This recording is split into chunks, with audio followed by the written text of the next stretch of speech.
تعالیٰ نے قرآن مجید میں نبی پاک صلی اللہ تعالیٰ علیہ وسلم کی ازواج کو مومنوں کی مائیں قرار دیا ہے۔ فرمایا النبی اولیٰ بالمؤمنین من انفسہم، فرمایا یہ نبی مومنوں کے ان کی جانوں سے بھی زیادہ قریب ہیں، وازواجہ امہاتہم، اور ان کی بیویاں ان کی مائیں ہیں۔ نبی پاک صلی اللہ تعالیٰ علیہ وسلم کے حرم محترم میں داخل ہونے والی ہر خاتون ہی بڑی شانوں والی ہے۔ وہ پاک باز اور بلند بخت خواتین جنہیں حضور سید عالم صلی اللہ تعالیٰ علیہ وسلم کی خدمت عالی مرتبت میں حاضری کا شرف ملا، وہ جو حضور کی ازواج مطہرات ہیں، اللہ تعالیٰ نے انہیں بڑے ہی درجات عطا فرمائے۔ لیکن ان خواتین میں سے سیدہ خدیجہ الکبریٰ رضی اللہ تعالیٰ عنہا، سیدہ عائشہ صدیقہ رضی اللہ تعالیٰ عنہا انفرادی شان رکھتی ہیں، باقی تمام بھی کئی شانوں میں منفرد ہیں، کئی مقامات میں منفرد ہیں۔ آج ہم بات کرنے جا رہے ہیں سیدہ عائشہ صدیقہ رضی اللہ تعالیٰ، وہ خاتون جس کو میرے نبی پاک صلی اللہ تعالیٰ علیہ وسلم نے فرمایا عائشہ تم سے نکاح کرنے سے پہلے حضرت جبریل امین علیہ السلام 3 دن تک ریشمی کپڑے میں تمہاری صورت لپیٹ کے لا کے مجھے دکھاتے رہے، اور عرض کرتے یا رسول اللہ صلی اللہ علیہ وسلم یہ عائشہ دنیا اور آخرت میں آپ کی بیوی ہے۔ نبی پاک سید عالم صلی اللہ تعالیٰ علیہ وسلم نے اس پاک باز خاتون سے فرمایا عائشہ یہ جبریل کھڑے ہیں اور تمہیں سلام کہہ رہے ہیں۔ حضرت عائشہ صدیقہ رضی اللہ تعالیٰ عنہ کو اللہ تعالیٰ نے بڑی شانیں عطا فرمائیں، اور سب سے بڑی شان یہ تھی کہ وہ رب کے حبیب کی محبوبہ تھی۔ نبی پاک علیہ السلام نے سیدہ فاطمہ الزہراء رضی اللہ تعالیٰ عنہ سے خود فرمایا، کہا فاطمہ تمہارے باپ کو عائشہ سے بڑھ کر کوئی بھی محبوب نہیں۔ حضرت عائشہ صدیقہ رضی اللہ تعالیٰ عنہ کو اللہ تعالیٰ نے انفرادی عظمتوں سے نوازا، انفرادی شانوں سے نوازا، ان کو اللہ تعالیٰ نے بے شمار خصوصیات عطا فرمائی۔ حکیم الامت مفتی احمد یار خان صاحب نعیمی رحمۃ اللہ علیہ فرمایا کرتے تھے سیدہ عائشہ صدیقہ کے فضائل تو ریت کے ذروں سے بھی زیادہ ہیں، بارش کے قطروں سے بھی زیادہ ہیں، ان کے فضائل تو درختوں کے پتوں سے بھی زیادہ ہیں۔ اللہ تبارک و تعالیٰ نے انہیں بڑی عظمتوں سے شانوں سے نوازا۔ حضرت ابو موسیٰ اشعری رضی اللہ تعالیٰ عنہ فرماتے ہیں کہ نبی پاک علیہ الصلوۃ والسلام کے اصحاب کو اگر کسی دینی مسئلے میں اشکال ہوتا تھا تو وہ جا کے اپنا مسئلہ سیدہ عائشہ صدیقہ سے حل کروایا کرتے تھے۔ اللہ تعالیٰ نے انہیں اتنا علم عطا فرمایا تھا کہ صحابہ کرام اپنے مسائل جا کے سیدہ عائشہ صدیقہ رضی اللہ تعالیٰ عنہ سے حل کراتے۔ کیوں؟ اس لیے کہ انہوں نے دین مدینے والے رسول سے لیا تھا، انہوں نے ڈائریکٹ حضور سے دین حاصل کیا تھا، فیض یاب ہوئیں۔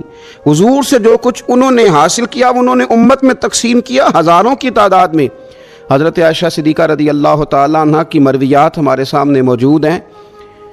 حضرت حکیم الامت مفتی احمد یار خان صاحب رحمۃ اللہ علیہ فرماتے ہیں کہ از آدم تا ایدم، از آدم تا ایدم، یعنی جناب آدم علیہ السلام سے لے کر آج تک کائنات میں حضرت عائشہ صدیقہ رضی اللہ تعالیٰ عنہ سے بڑی عالمہ فاضلہ خاتون کوئی نہیں ہوئی۔ انفرادی علم اللہ تعالیٰ نے انہیں عطا فرمایا، لوگ ان سے مسائل پوچھتے، لوگ ان سے بات کرتے، پھر علم تھا، اور علم کے ساتھ اللہ تعالیٰ نے انہیں تقوی کی توفیق عطا فرمائی تھی۔ صحبت مصطفیٰ کریم علیہ السلام کی برکت سے ان کے اندر اللہ تعالیٰ نے وہ خوبیاں جو تعلیم امت کے لیے، اور ہماری اس ماں کی وہ شانیں جن پر ان کی اولاد عمل کرے تو وہ اللہ کے قریب چلی جائے۔ حضرت عروہ بن زبیر رضی اللہ تعالیٰ عنہ فرماتے ہیں کہ یہ عجیب سخی خاتون تھی، 70,000 دینار میں نے ان کے ہاتھ میں دیکھے، سارے انہوں نے اللہ کے راستے میں خیرات کر دیے، لیکن جب میں نے ان کے اپنے کپڑے دیکھے تو ان کو پابند لگے ہوئے تھے۔ 70,000 دینار خیرات کر رہی، اپنے کپڑوں کو پابند لگے ہوئے۔ 1,00,000 دینار ان کے پاس تھا۔ ان کی خادمہ کہتی ہیں سارا ہی سیدہ عائشہ صدیقہ نے خیرات کر دیا۔ میں نے کہا اماں جی کو 1 دینار رکھ لیتی ہیں، آپ کا روزہ تھا، میں کچھ کھانا لے آتی، آپ کھا لیتی۔ تو فرمانے لگیں کہ پہلے یاد کراتی تو شاید میں رکھ لیتی، تو سب بانٹ دیا اللہ کے راستے میں۔ حضرت عائشہ صدیقہ نے یہ اثار حضور سے سیکھا، امت کو سکھایا۔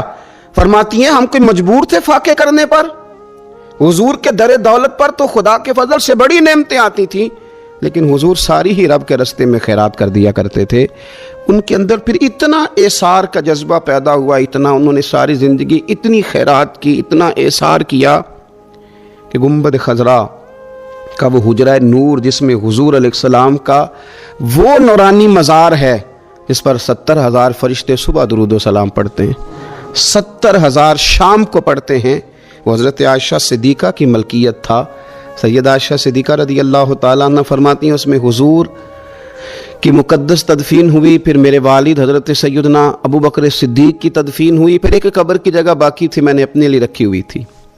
لیکن قربانی کا جذبہ ایسا تھا، اثار کا جذبہ ایسا تھا کہ جناب عمر کو زخم لگا، انہوں نے اپنے بیٹے کو بھیج کے کہا کہ اماں جی سے پوچھو میرا بھی دل کرتا ہے کہ میں حضور کے قدموں میں سیدنا صدیق اکبر کے پہلو میں لیٹ جاؤں۔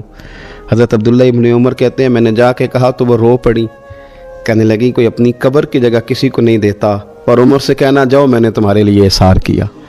اتنا جذبہ قربانی کا ان کی طبیعت میں پیدا ہوا، اور پردے کا یہ حال تھا، امت کی بیٹیوں کو انہوں نے با پردہ اور باوقار رہنے کا یہ انداز بتایا کہ سیدہ عائشہ صدیقہ فرماتی ہیں حضور سید عالم علیہ السلام میرے حجرے میں تدفین ہوئی، حضور کا وصال ہوا، وہیں دفن ہوئے تو میں بغیر پردے کے جاتی تھی، حضور میرے شوہر ہیں، اور پھر جب وہاں جناب صدیق اکبر کی قبر مبارک بنی تو وہ میرے والد تھے، میں بغیر پردے کے جاتی تھی، اور جب وہاں حضرت عمر رضی اللہ تعالیٰ عنہ کی قبر بنی تو پھر میں نے پردہ کر کے جانا شروع کیا، اس لیے کہ عمر میرے لیے محرم نہیں تھے، میں پردہ کر کے جاتی تھی۔ تو حضرت عائشہ صدیقہ امت کی بیٹیوں کو بتاتی ہیں کہ میں تو مزار پہ جاؤں تو پردہ کر کے جاتی ہوں، میں تو حضرت عمر کے مزار پہ جاؤں تو پردہ کر کے جاتی ہوں، اور تم بغیر پردے کے بازار چلی جاتی ہو، وہاں تم چلی جاتی ہو، سر عام چلی جاتی ہو۔ یہ معیار دیا حضرت عائشہ صدیقہ رضی اللہ تعالی عنہا نے امت کی بیٹیوں کو۔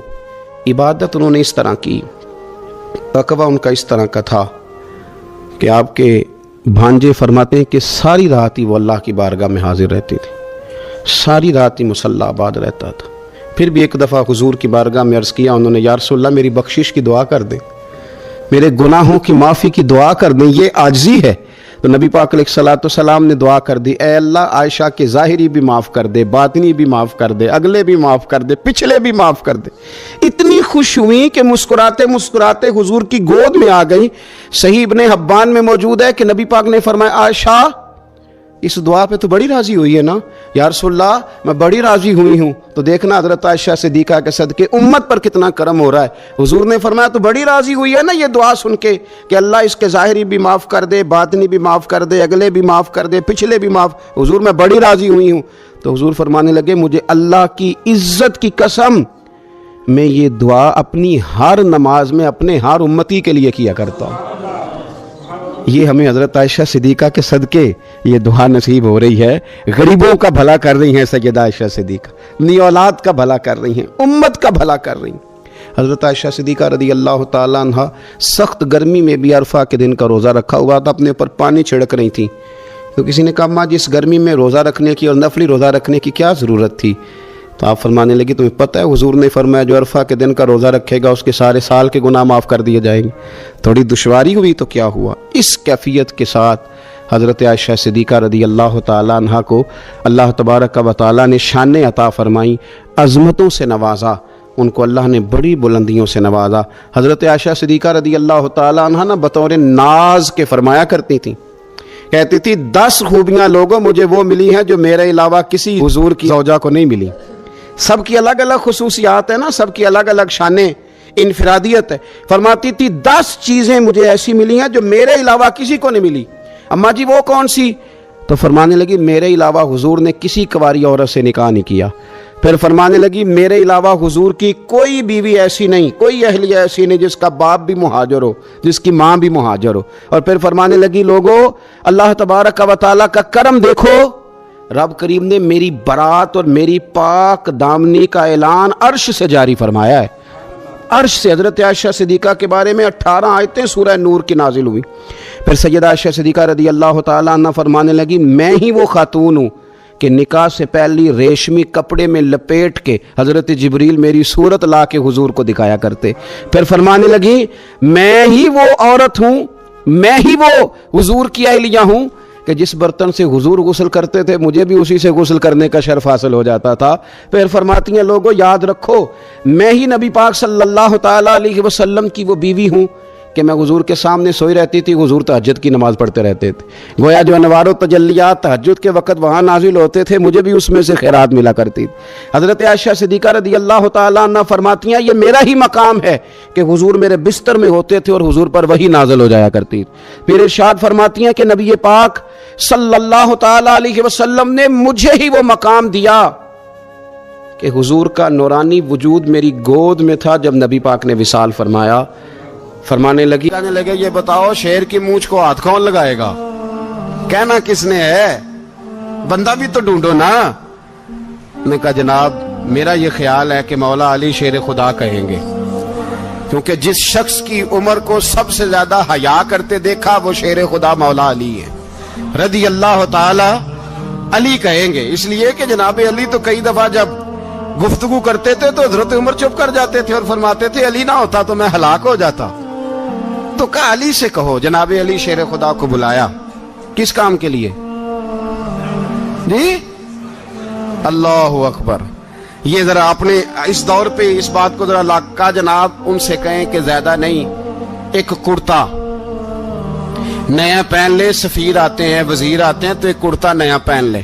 حضرت علی کو بلایا، آپ فرمانے لگے کوئی اور بات ہوتی تو میں کہہ دیتا، یہ والی میں نہیں کہہ سکتا، کوئی اور ہوتی تو میں عمر کو کئی دفعہ کہہ دیتا ہوں، جلال میں بھی تو سن، یہ والی میں نہیں کہہ سکتا، میں تمہیں ایک مشورہ دیتا ہوں۔ کہ وہ کیا؟